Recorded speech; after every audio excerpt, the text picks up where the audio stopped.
esam atbraukuši pie Andra, un Andris jau strādā ar šito lāzeru 6 gadi būs. Jā, viņš bija pirmais vispār Baltijā, kas iegādājās šādu lāzeru, un tā zos problēma jau bija 6 gadu atpakaļ, bet viņa nebija tik liela kā tagad. Viņa nebija, jā.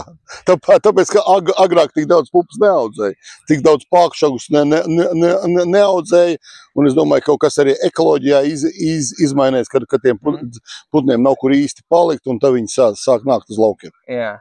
Un šos 6 gadus, principā, mēs diezgan veiksmīgi strādājam ar to vienu radaru.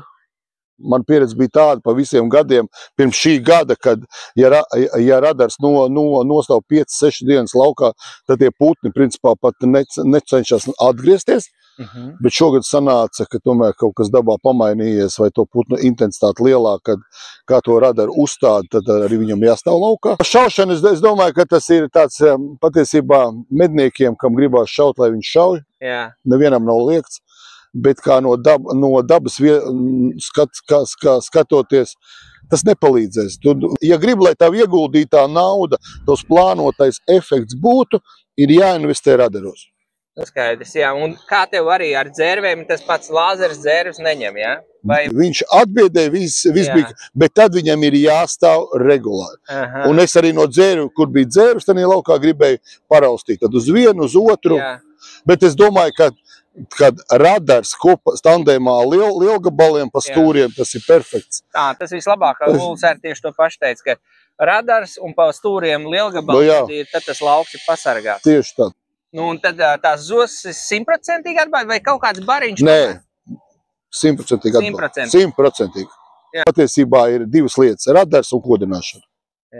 Kas atbalsta putnus. Un tālākā pēc šīs sezonas, un kāpēc es uzskatu, šī sezona bija tik ļoti aktīva tiem putniem un visiem, tāpēc, ka liels mitrums. Liels mitrums, pupas čaula pūst, man bija līdzīgs saskāriens ar lupīnas audzināju, priekš Vācijas sēklai, un sanāk, ir sēkla obligāti jākodina. Problēma ir augsnē un drātstērpos. Man arī vienu lauku noēda, otram pat nepiegāja klāt. Un tad es aizdomājos, kāpēc? Ja kāds nolaižās, viņš nolaižās un viss izteigā.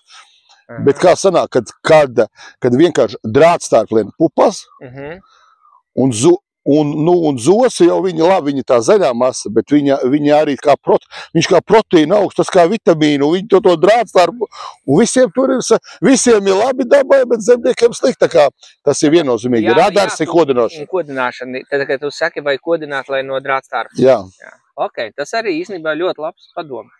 Jo visur Eiropā mēs esam palikuši zaļi, un līdz ar to šitas viens no zaļiem skatījumiem. Nē, jā, un arī varbūt tad arī var runāt ar Zemkopības ministriju. Jā, tā ir atbalsta programma, kas pat reāli pasargā putnus, jo putniem tas ir atbalsts, mums ir pasargāti putni un arī lauki. Jā. Zviedrijā tāda pieredze ir. Ja tu pērc radaru, lāzeru sistēmu vai kaut kādu sistēmu, kas atbaida putnus, tev ir 70% līdzfinansējums. Jā, tas ir, sakam, jāstāsta no kaimiņiem.